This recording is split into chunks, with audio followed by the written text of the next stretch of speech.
10 of Windy Poplars, Year 2, Chapter 6. Saturday and Monday were full of gay doings at Green Gables. The plum pudding was concocted and the Christmas tree brought home. Catherine and Anne and Davy and Dora went into the woods for it. A beautiful little fir whose cutting down Anne was only reconciled by the fact that it was in the little clearing of Mr. Harrison's, which was going to be stumped and plowed in the spring anyhow. They wandered about, gathering creeping spruce and ground pine for wreaths, even some ferns that kept green in a certain deep hollow of the woods all winter, until day smiled back at night over the white blossom hills. They came back to Green Gables in triumph, to meet a tall young man with hazel eyes and the beginnings of a mustache which made him look so much older and mature that Anne had one awful moment of wondering if it were really Gilbert or a stranger. Catherine, with a little smile that tried to be sarcastic but couldn't quite succeed, left them in the parlor and played games with the twins in the kitchen all evening. To her amazement, she found she was enjoying it. And what fun it was to go down the cellar with Davy and find that there were really such things as sweet apples still left in the world. Catherine had never been in a country cellar before and had no idea what a delightful, spooky, shadowy place it could be by candlelight. Life already seemed warmer. For the first time it came home to Catherine that life might be beautiful, even for her. Davy made enough noise to wake the 7 sleepers at an unearthly hour Christmas morning, ringing an old cowbell up and down the stairs. Marilla was horrified at his doing such a thing when there was a guest in the house, but Catherine came down laughing.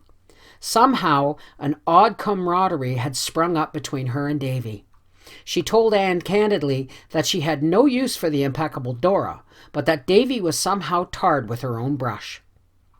They opened the parlor and distributed the gifts before breakfast because the twins, even Dora, couldn't have eaten anything if they hadn't. Catherine, who had not expected anything except perhaps a duty gift from Anne, found herself getting presents from everyone. A gay crocheted afghan from Mrs. Lynde, a sachet of orris root from Dora, a paper knife from Davy, a basket full of tiny jars of jam and jelly from Marilla, even a bronze chessy cat for a paperweight from Gilbert. And tied under the tree, curled up on a bit of warm, woolly blanket, a dear little brown-eyed puppy with alert silken ears and an ingratiating tail. A card tied to his neck bore the legend, "From Anne, who dares, after all, to wish you a Merry Christmas." Catherine gathered his wriggling little body up in her arms and spoke shakily. "Anne, he's a darling, but Mrs. Dennis won't let me keep him. I asked her if I might get a dog and she refused." "I've arranged it all with Mrs. Dennis. You'll find she won't object. And anyway, Catherine, you're not going to be there long. You must find a decent place to live now that you've paid off what you thought were your obligations. Look at the lovely box of stationery Diana sent me. Isn't it fascinating to look at the blank pages and wonder what will be written on them?" Mrs. Lynde was thankful it was a white Christmas. There would be no fat graveyards when Christmas was white. But to Catherine it seemed a purple and crimson and golden Christmas. And the week that followed was just as beautiful. Catherine had often wondered bitterly just what it would be like to be happy, and now she found out. She bloomed out in the most astonishing way. Anne found herself enjoying their companionship. "To think I was afraid she would spoil my Christmas holiday," she reflected in amazement. "To think," said Catherine to herself, "that I was on the verge of refusing to come here when Anne invited me." They went for long walks through Lover's Lane in the haunted wood where the very silence seemed friendly, over hills where the light snow whirled in a winter dance of goblins, through old orchards full of violet shadows, through the glory of sunset woods. There were no birds to chirp or sing, no brooks to gurgle, no squirrels to gossip, but the wind made an occasional music that had in it a quality what it lacked in quantity. "One can always find something lovely to look at or listen to," said Anne. They talked of cabbages and kings, and hitched their wagons to stars, and came home with appetites that taxed even the Green Gables pantry. One day it stormed, and they couldn't go out. The east wind was beating around the eaves, and the gray gulf was roaring, But even a storm at Green Gables had charms of its own. It was cozy to sit by the stove and dreamily watch the firelight flickering over the ceiling while you munched apples and candy. How jolly supper was with the storm wailing outside. One night Gilbert took them to see Diana and her new baby daughter. "I never held a baby in my life before," said Catherine as they drove home. "For one thing, I didn't want to, and for another, I'd have been afraid of it going to pieces in my grasp.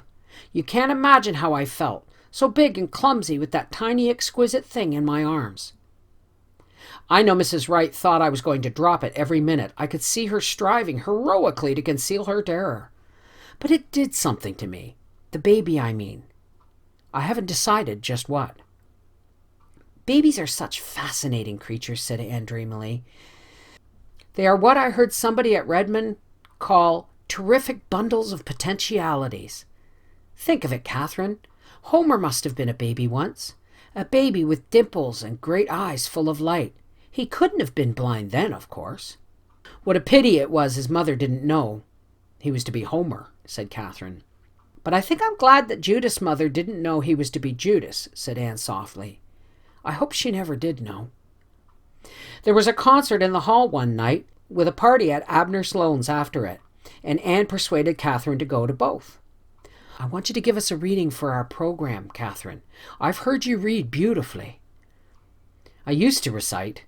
I think I rather liked doing it. But the summer before last I recited at a shore concert which a party of summer resorters got up, and I heard them laughing at me afterwards." "How do you know they were laughing at you?" "They must have been. There wasn't anything else to laugh at." Anne hid her smile and persisted in asking for the reading. "Give Geneva for an encore. I'm told you do that splendidly. Mrs. Stephen Pringle told me she never slept a wink the night after she heard you give it." "No, I've never liked Geneva. It's in the reading. So I try occasionally to show the class how to read it. I really have no patience with Geneva. Why didn't she scream when she found herself locked in? When they were hunting everywhere for her, surely somebody would have heard her." Catherine finally promised the reading, but was dubious about the party. "I'll go, of course, but nobody will ask me to dance, and I'll feel sarcastic and prejudiced and ashamed. I'm always miserable at parties.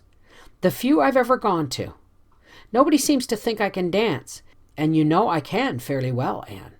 I picked it up at Uncle Henry's because a poor bit of a maid they had wanted to learn too, and she and I used to dance together in the kitchen at night to the music that went on in the parlor. I think I'd like it, with the right kind of partner." "You won't be miserable at this party, Catherine. You won't be outside looking in. There's all the difference in the world, you know, between being inside and looking out and outside looking in.